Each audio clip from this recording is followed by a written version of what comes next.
There is a class of living beings in the world. They have been discovered by a few people, but they have not been officially recognized.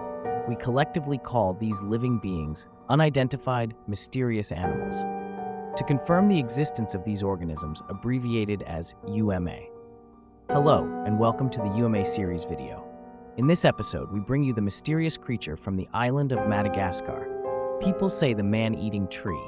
As the name suggests, it is a carnivorous plant, large enough to hunt humans and other large mammals.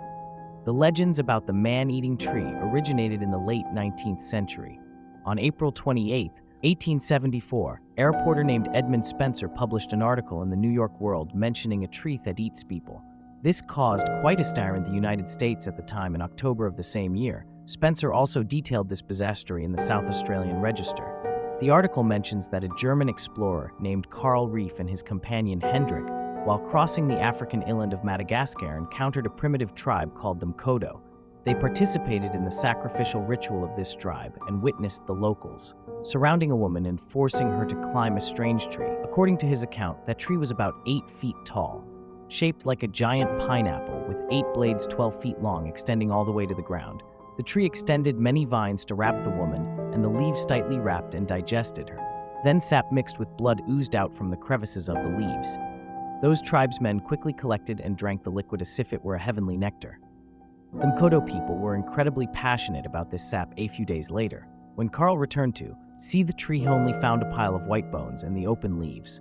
On the island, he also found several similar plants capable of capturing small prey. In that earth, the influence of the man-eating tree story was like a hurricane, coupled with a very detailed description of the events, so the news about the man-eating trees started to spread like a foon. From the late 19th century to the early 20th century, many explorers went in search of the man-eating tree, but none succeeded. Coincidentally, in 1887, Bill James William, in his pioneering work The Sea and the Land, described a man-eating plant species called Atractylus. The book says this plant grows in Central Africa and South America, with a short and sturdy trunk covered with soft and tough vines reaching to the ground. The vines are covered with grooves and thorns. When someone enters their vine area, they will move like a giant snake wrapping the prey. The thorns pierce the skin of the prey and suck their blood until they are dry. After the stories of the Madagascar man-eating tree and the Atractylus were spread, reports of man-eating plants emerge from around the world, such as the vampire vine in Nicaragua and the Nubian man-eater in Nubia, etc. But do these carnivorous plants really exist? In 2022 today, among the over 600 defined carnivorous plants, the largest is the Malaysian pitcher plant, which can grow up to 6 meters tall. Not a small mammal like a rabbit, but it still has a significant morphological difference from the legendary man-eating tree. Another species, the Chilean puya, is quite similar to the description of the man-eating tree. It is also called the man-eater tree and can grow up to about 2 meters, but its predation mode is passive with thorns on its leaves. When an animal approaches, it will get caught and be unable to escape until it dies and becomes nutrients.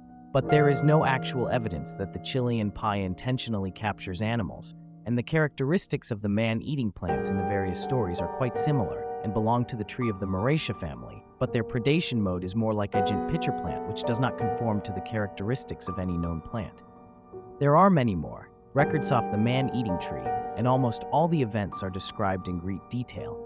This makes more people believe that this large carnivorous plant really exists.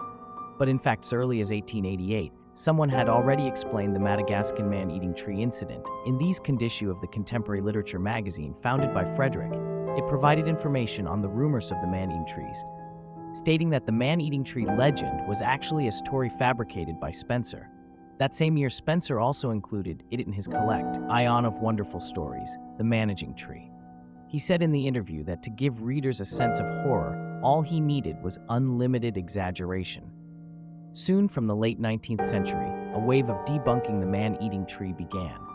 This trend continued until the 1950s. Almost all the popular science magazines in the US had explanations of the man-eating tree incidents. The most famous of which was the 1955 book, Salamanders and Other Wonders, by science writer Levi Rightly, which thoroughly proved that it was a hoax. The Madagascar incident was false. The German explorer did not exist, and there was no Mkodo tribe. Speaking of this, the author found an interesting thing during the research. I'm sure many of you have heard of the legend of the man-eating tree of Sanibel. I've also mentioned it in one of my previous videos. It is also a man-eating plant legend, allegedly discovered in 1903 on the island of Java, Indonesia. Its discovery story is almost identical to that of the Madagascan man-eater, including the names of the characters at the time. I also firmly believe this claim, but after further research, I found that this was just a rumor version on the internet. Since the 1990s, the story of the man-eating tree has entered China. The media has adapted and exaggerated the story, leading to this claim. This also caused the popular science magazines and films at the time to treat this story as a true event, including our childhood cartoon, Blue. In fact, naturalists have discovered over 5,000 plant species on Java Island, but the white-eyed species does not exist. To this day, we often see derivative images of the man-eating tree in various films and novels. They are extremely strong and agile. Just as Spencer's theory of exaggerating fear when something in our perception suddenly becomes extremely abnormal, it often triggers the deepest fear in people's hearts. To this day, the man-eating tree is still listed as an unidentified organism. The reason is that the Madagascan incident has been recognized as a rumor, but legends like the Atractylus and the vampire vine still exist. Perhaps at this very moment, there is a seemingly harmless giant tree waiting for prey to come. But as the saying goes, the unknown is always greater. And this is the charm of the UMA. Well, that's the end of this video. Thank you for watching.